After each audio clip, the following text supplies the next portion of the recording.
Imagine a man who clawed his way from obscurity to an emperor's throne, a leader who dreamed of a unified, modern Ethiopia, but whose reign spiraled into a Shakespearean tragedy. This is not just a story from the annals of history. It is the epic, turbulent, and ultimately heartbreaking saga of Emperor Tewodros to a figure as brilliant as he was tormented and whose legacy continues to echo through the Ethiopian highlands. He was a visionary leader, a man whose mind raced far ahead of his time. Born Kasa Hailu in the early 19th century, he emerged from the chaotic era known as the Zemene Mesafint, or the Age of Princes. This was a period of profound fragmentation, where Ethiopia was not a unified nation but a patchwork of feuding warlords and petty kingdoms, each vying for power while the authority of the true emperor in Gondar was merely symbolic. Kasa witnessed this disunity firsthand, seeing how it left the nation vulnerable to internal strife and external threats. From the rugged mountains of Qwara, where he began his career as an asterisk shift to asterisk, a term often translated as bandit, but carrying a complex connotation of a rebel against an unjust system, he developed a revolutionary vision. His dream was not merely to conquer, but to resurrect the glory of the ancient Ethiopian Empire. He saw a future where the fragmented fiefdoms were welded into a single, powerful state under a centralized authority. This vision was remarkably comprehensive. Tewodros envisioned an Ethiopia with a professional, standing national army, loyal only to the state, replacing the private armies of regional nobles. He dreamed of building modern infrastructure, including roads and bridges, to connect the disparate regions of his vast empire and facilitate trade and administration. He sought to reform the church, reducing the immense land holdings of the clergy and curbing their political power. He was fascinated by European technology and actively sought to import it, not for colonial submission, but for national empowerment. He invited European missionaries, artisans, and engineers to his court, hoping to harness their knowledge to build foundries, manufacture firearms, and introduce modern administrative techniques. His ambition was nothing short of a complete political, social, and technological overhaul of a deeply traditional society. He was a nationalist in the truest sense, believing that only a unified, modern, and militarily strong Ethiopia could preserve its ancient Christian identity and independence in a world increasingly dominated by foreign powers. Yet, his visionary ideals were often met with the harsh realities of entrenched power. The very nobility and clergy he sought to reform became his most implacable enemies. They saw his centralization efforts not as nation-building, but as a direct assault on their centuries-old privileges and autonomy. His attempts to create a salaried bureaucracy and a national army threatened the feudal structure that had defined Ethiopian society for generations. Tewodros was a man planting the seeds of modernity in a land that was not yet ready for the harvest, a monarch whose forward-thinking policies were perceived as the tyrannical decrees of an upstart usurper. His dream of a unified Ethiopia was a beacon of light, but it cast long, dark shadows of conflict and resistance that would ultimately consume him. His rise to power was a testament to his status as a military genius. Kasa Hailu was not born into the highest echelons of the Solomonic dynasty.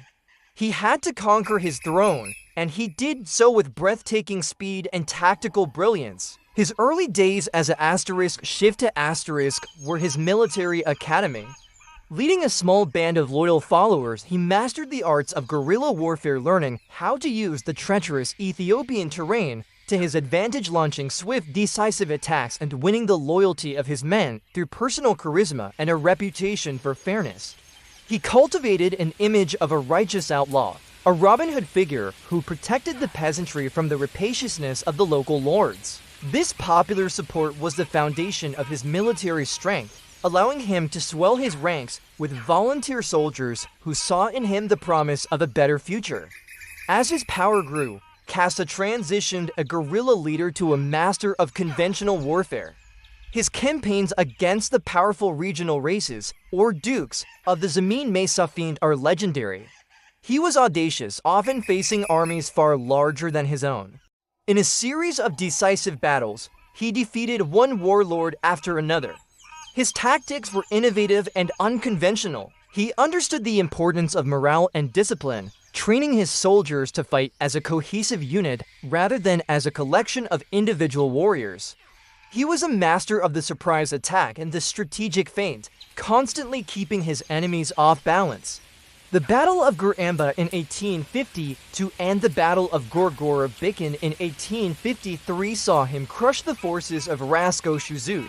His final, climactic victory came at the Battle of Darask in 1855, where he defeated Raswub Haile Mariam, the last major obstacle to his imperial ambitions. In the aftermath of this battle, Kassa was crowned Emperor of Ethiopia, taking the regnal name Tewodros II, a name with messianic prophecy, foretelling a righteous king who would restore peace and justice to the land.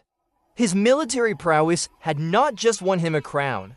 It had, for a brief, glorious moment, shattered the shackles of the age of princes.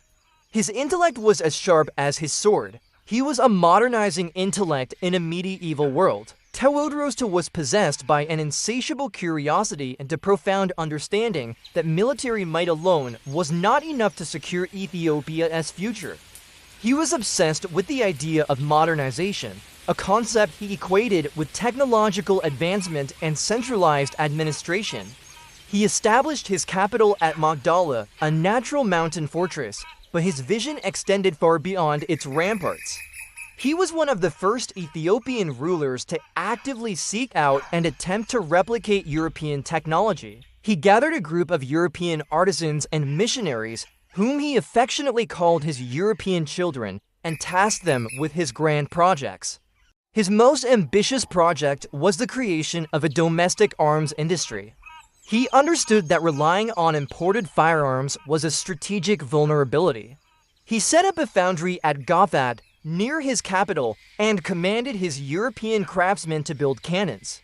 Despite their initial protests that they were missionaries and artisans, not armament engineers, Tewodros' iron will prevailed. Through a process of trial, error, and sheer determination, they succeeded in casting several bronze mortar, including a massive 7-ton bombard nicknamed Sebastopol. While these weapons were more symbolic than practical, they represented a monumental leap in Tewodros' quest for technological self-sufficiency.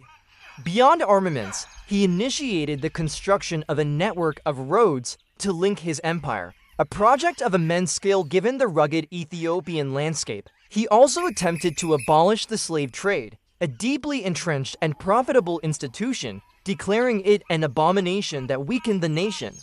He was a reformer who sought to build a new Ethiopia from the ground up, using the tools of the West to fortify the ancient spirit of his homeland. His efforts to modernize, however, were a constant struggle. He was a man with a blueprint for a modern state, but lacked the skilled administrators, the educated bureaucracy, and the financial resources to build it. His European children were his primary source of technical expertise, but their knowledge was limited, and their presence became a source of political complication. The resources he poured into his modernization projects, particularly the Gafat foundry, drained his treasury and required him to levy heavy taxes, further alienating the peasantry and the nobility.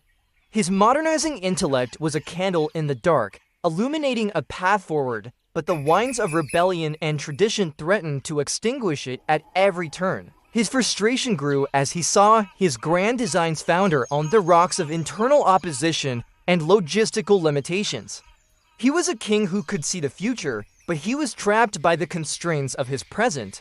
Ultimately, the story of Tewodros II is one that aimed to unify and reform Ethiopia, but ultimately ended in tragedy.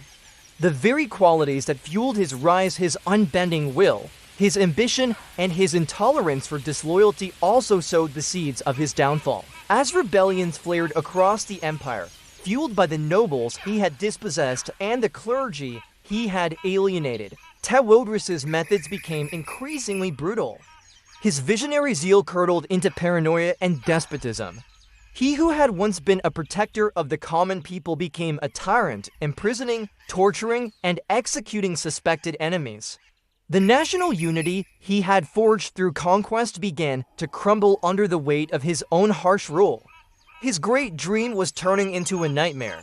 The final act of his tragedy was international in scope. Feeling slighted and ignored by Queen Victoria of Great Britain after his diplomatic letters went unanswered, Tewodros' frustration boiled over.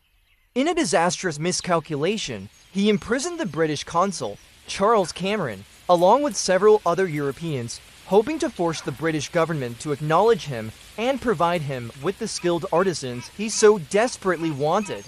This act of defiance was a fatal error. It provoked a powerful response from the British Empire, which dispatched a formidable military expedition under Sir Robert Napier to secure the release of the hostages. The Napier expedition of 1868 was a logistical marvel, a demonstration of the very modern military power that Tewodros had sought to emulate.